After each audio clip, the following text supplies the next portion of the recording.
was October 2026 at Santa Aurora Farm, located in the countryside of the state of Monte Claro, in a small region called Valley of Silence. The sun burned the land, but Artur Mendez, at 58 years old, no longer felt the heat. He was a respected man, owner of one of the largest farms in the region. Unlike what many thought, the farm was not abandoned. There were many workers, living crops, and constant production. But inside him, everything was dry. The days passed the same, like repeated pages of a book he no longer wanted to read. Time seemed to drag slowly, without bringing any change or hope. Each sunrise was just the silent repetition of a void he already knew well. The blue sky, once a source of pride for the farm's production, now seemed like just another unimportant detail. The noise of machines, animals, and people working filled the environment, but did not reach his heart. Sometimes he would stop for a few seconds, observing everything around him, as if trying to feel something, but nothing came. He walked among the workers in silence, being respected, but never truly close to anyone. Many admired him from a distance, but few knew the man behind the rigid posture. Some older ones still remembered when he smiled easily, something that had not happened in a long time. Even he no longer knew when he had stopped truly feeling. It seemed that little by little, he had closed himself off from any emotion that could hurt him again.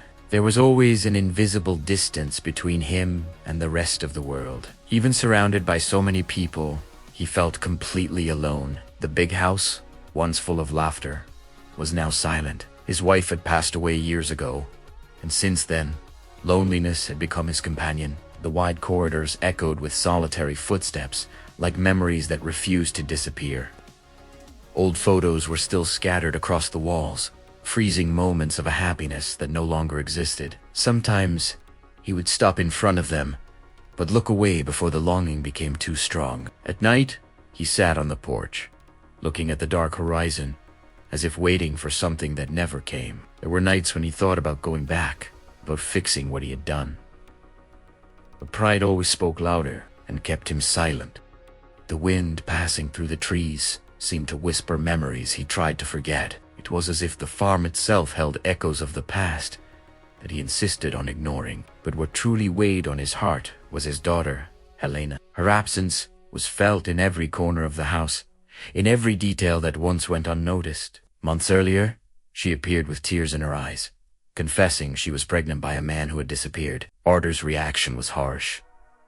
"You have dishonored this family." In a cruel impulse, he threw her out of the house. Helena left without direction, pregnant, fragile, carrying only pain. The sound of the door closing that day still seemed to echo inside him. That morning, while overseeing a small renovation in the main room of the house, Artur decided to help. While removing old bricks from the century-old fireplace, something caught his attention. A hidden space. Inside it, an old envelope, yellowed by time, sealed. The accumulated dust indicated that it had been there for decades, forgotten by everyone. His heart began to beat faster, as if something important was about to be revealed. A strange feeling took over him, as if that discovery was not a coincidence. It was as if, somehow, that letter had been waiting exactly for him. A slight shiver ran through his body, mixing curiosity and unease. He looked around for a moment, as if wanting to confirm that he was alone at that moment. The silence of the house seemed deeper, almost respecting the importance of that moment. On the front, it was written, "For whoever finds it, year 1926. The old handwriting gave the feeling that each word carried a weight from the past. His hands trembled. He took a deep breath before breaking the seal, as if he knew that nothing would be the same after that. He opened it and began to read. Each line seemed to take him into a story he did not yet understand, but already felt. In 1926, on a stormy night, the colonel was passing through a park in the old village of the region when he saw something that would change his life. A pregnant young woman, curled up on a bench, trembling from the cold. Her name was Clara. She had been sold as a child along with other enslaved people, even after times when that should have already ended. She grew up without freedom, without family, without choice.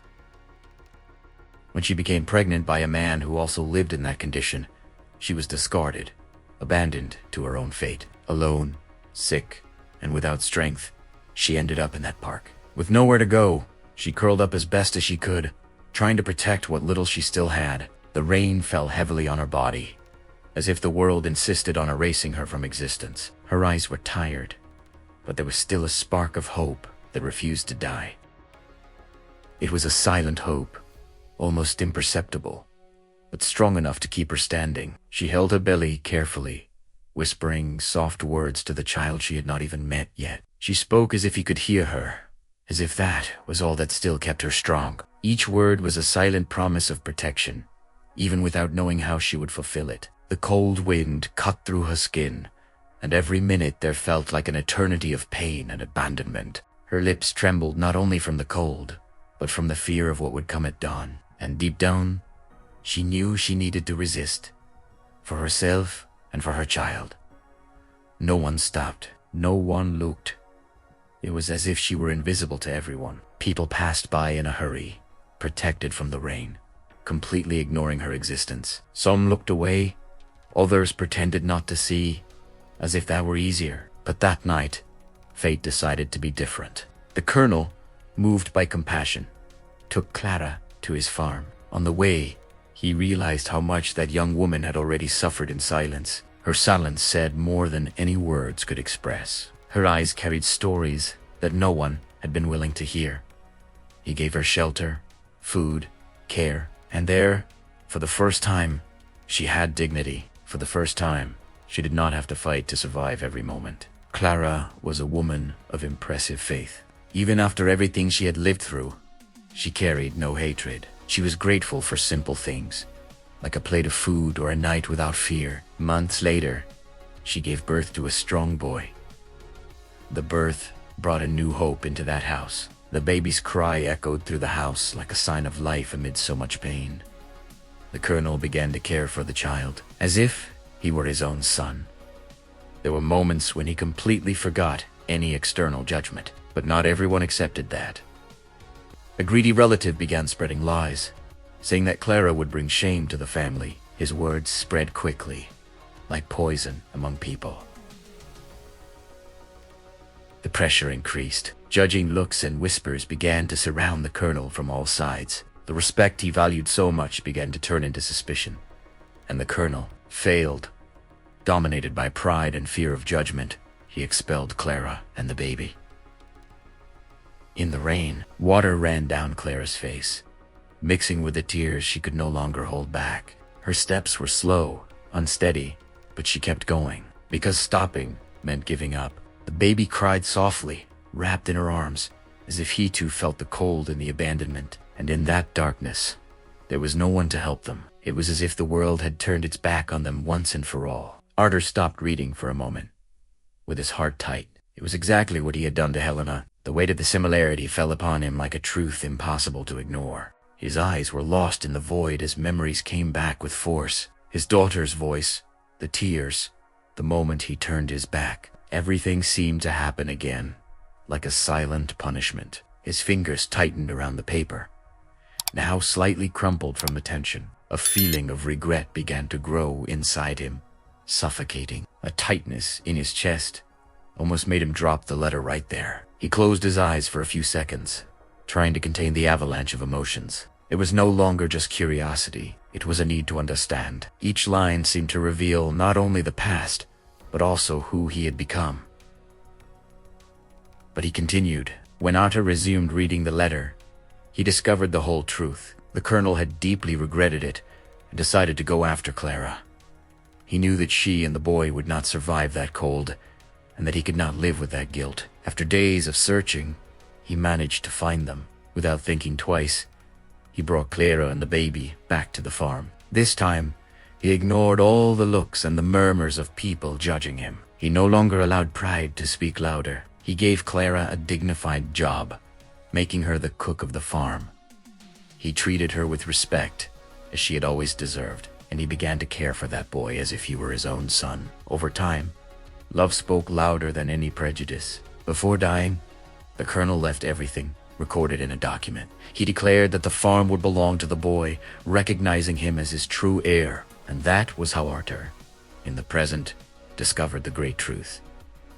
He was not a descendant of wealth, but of pain, resilience, and the love of a woman who suffered, but never lost her dignity. Now, every detail of that day seemed more alive than ever within him. It was as if every word written there had been meant to confront him. The silence around him felt heavy, almost like an invisible judgment.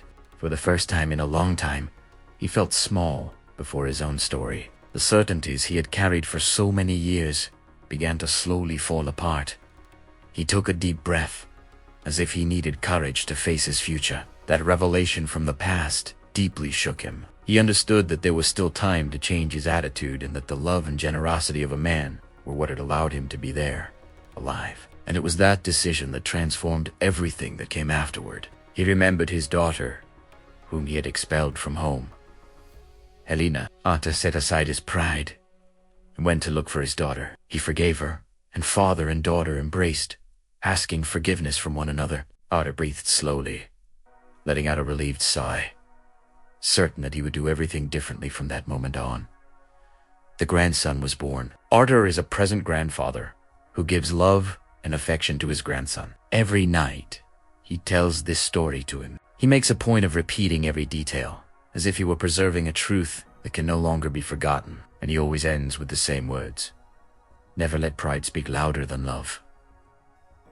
The boy listens in silence, with attentive eyes and an open heart. Sometimes he asks simple but deep questions that make Arthur reflect even more. On other nights, he simply hugs his grandfather, as if he understands everything without needing explanations. And in those hugs, Arthur finds a peace he had never felt before.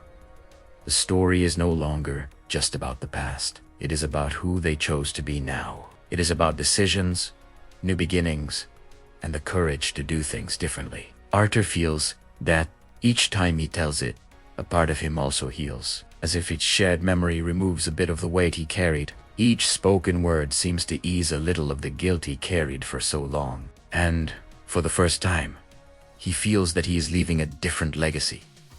Not of pain, but of love. The weight he carried in his chest is no longer the same as before. Now, he can breathe more lightly, like someone who has finally found peace. There were days when he still remembered the past, but without the pain that once consumed him. The farm, once silent, now echoes with life, laughter, and new beginnings. The workers began to smile more freely again, and the atmosphere felt lighter. The hallways once again had footsteps, voices, and stories being built every day. The big house was no longer a place of sad memories, but of new beginnings. And in the sparkle of his grandson's eyes, he finds the certainty that the cycle has finally been broken. That Luke carried something he did not have for a long time. A new story was being written, and T's time guided by love, not by pride. And he made a point of being part of every chapter of this new phase, because pride can destroy generations. But forgiveness has the power to rebuild everything. It can turn pain into learning and mistakes into new paths. It can unite what once seemed broken beyond repair. It can restore bonds that seemed lost forever. Forgiveness does not erase the past, but it gives it a new meaning. It teaches that even the greatest mistakes can become lessons. It is what allows interrupted stories to have a new beginning. That hardened hearts can feel again. That old wounds can, little by little, begin to heal. And that families marked by pain can find peace again. Because, in the end, what truly remains are not the mistakes, but the choices we make after them.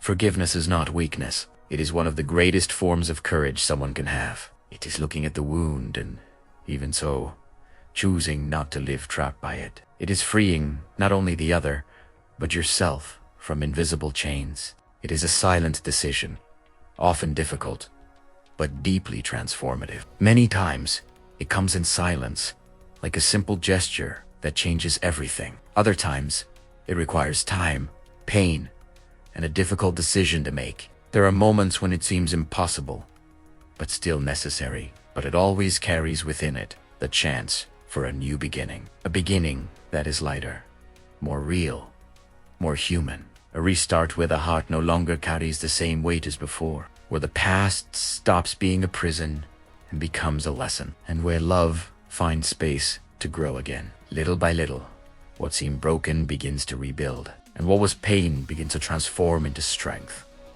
In the end, it is not about who made mistakes, but about who chose to love despite everything. It is about choices made even when pride tries to speak louder, because it is love, when it chooses to remain, that truly changes destinies. And many times, a single decision to forgive can change an entire story. If this story touched you, maybe it is not by chance. Maybe it is that sign you were waiting for. Maybe it is time to forgive, or to ask for forgiveness. Maybe there is still something that needs to be said, or someone who needs to be embraced. Because, in the end, it is never too late to start again. Because some letters are not just stories. They are lessons that life insists on delivering. They are truths kept by time, waiting for the right moment to be revealed. Messages that cross generations, carrying mistakes, regrets, and also hope. Sometimes they arrive late, but never too late to transform someone. Each written word carries feelings that could not be spoken at that time, and even in silence, they continue echoing until they are finally heard. Some letters do not just change the one who reads them, they change everything around them. They change decisions, paths, and even entire destinies. They reveal what pride tried to hide, and bring to light what love never stopped being. They are like bridges between the past and the present. They connect interrupted stories to new beginnings. And so that, even after so much time, it is still possible to do things differently. Because as long as there is someone willing to listen, there will always be a chance to start again.